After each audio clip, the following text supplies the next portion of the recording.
ઉના તાલુકાના ભેભા ગામે પતિએ પત્ની પર જીવલેણ હુમલો કરતા મોત નિપજ્યું। 3 બાળકોએ માતાની છત્રછાયા ગુમાવી। સમગ્ર પંથકમાં શોકનો માહોલ।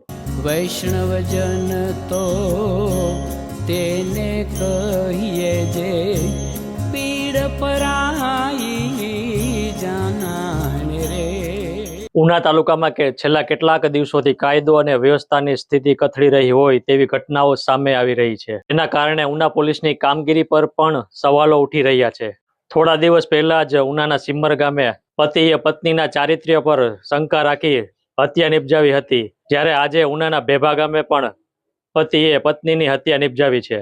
પ્રાપ્ત માહિતી અનુસાર ઉનાના ભેભા ગામે રહેતા દેવસીભાઈ દાનાભાઈ બાંભણિયાએ પોતાની પત્ની લાખુબેન બાંભણિયા સાથે છેલ્લા ઘણા સમયથી ઘર કંકાસને લઈ ઝઘડાઓ થતા હતા। આજે ફરી બોલાચાલી થતા મામલાએ વિકરાળ સ્વરૂપ ધારણ કર્યું હતું। ગુસ્સામાં આવેલા દેવસીભાઈ બાંભણિયાએ પોતાની પત્ની લાખુબેન પર કુહાડી વડે ગળાના ભાગે હુમલો કરતા મોત નિપજ્યું હતું। ઘટના બાદ આરોપી પતિ હત્યા કરી નાસી છૂટવાનો પ્રયાસ કરી રહ્યો હતો, પરંતુ ગામ લોકોએ સતર્કતા દાખવી ભાગતા પહેલા જ આરોપી પતિને ઝડપી લીધો હતો અને ગામ લોકોમાં ભારે રોષ ફેલાતા આરોપી પતિને દોરડા વડે ગામમાં જ ઝાડ સાથે બાંધી દેવામાં આવ્યો હતો।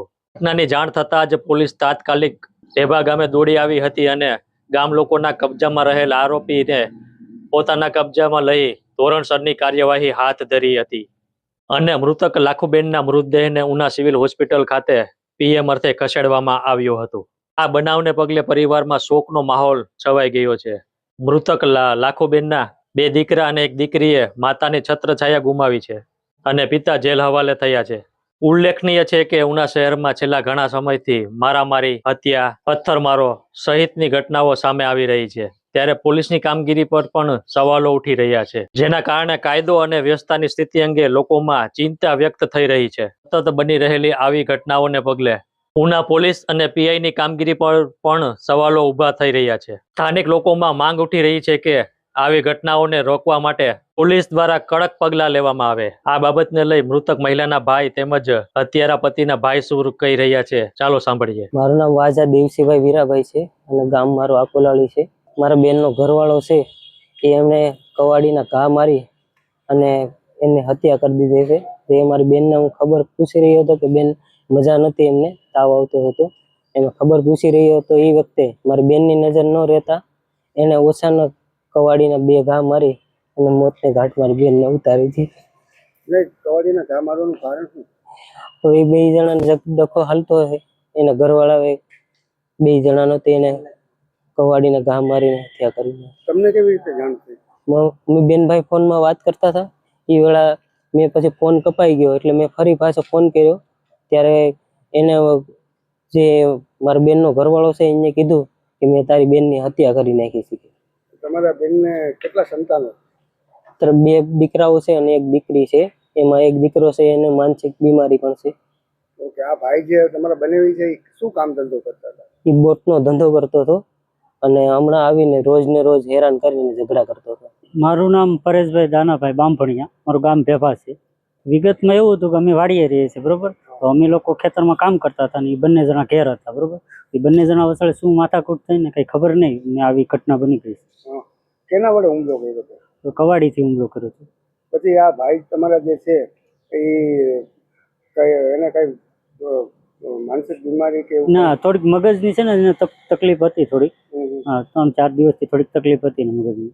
શું કામ કરે છે તમારા ભાઈ? એ બોટમાં પણ જાય છે ને હિરાય ખસે। ને એને કઈ દારૂનું કે કઈક વ્યસન હતું?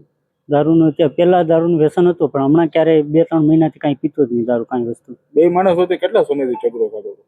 ઝઘડો તો પહેલા થતો, પછી વિચલા ગાળામાં બહુ સારું હતું। આજરોજ તમારા ભાઈ જે છે તેની પત્નીની હત્યા કરી અને પોતે પણ આત્મહત્યા કરવા જતો એવી વાત લોકમુખે ચર્ચા છે, શું છે? હા, એ પોતે બધું હત્યા કરીને પછી બહાર નીકળ્યો, કહેતો હતો કે હું મરી જાઉં, એવી રીતની વાત। પછી અમે લોકોએ કાંઈ નહીં, પછી એને કીધું કે આવું બની ગયું, પછી અમે ઘરે ગયા ને એ પછી નાન્યા ઉભો જ એને દોરડા વડે બાંધી રાખવામાં આવ્યા હતા?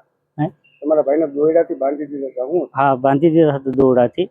કેમ બાંધ્યા હતા? કારણ કે એને થોડીક મગજની અસર હતી કે નહીં, એટલે બાંધી રાખ્યા છે કે જેથી બીજા ઉપર હુમલો ન કરે. મૃતક મહિલાના પરિવારજનો દ્વારા જણાવવામાં આવ્યું હતું કે આરોપી પતિ જે છે તે ઘણા સમયથી બોટમાં જતો હોય અને હોળી ધૂળેટીના પર્વની રજા પડતા જ તે વતન આવ્યો હતો અને આજે સવારના 11 વાગ્યાની આસપાસ પતિ પત્ની વચ્ચે ઘરકંકાસને લઈ પતિએ કુહાડી જેવા તીક્ષ્ણ હથિયાર વડે ગળાના ભાગે હુમલો કરતા ઘટના સ્થળે જ પત્નીનું મોત નીપજ્યું હતું. ધર્મેશ જેઠવા, નવજીવન ન્યૂઝ, ગીર સોમનાથ.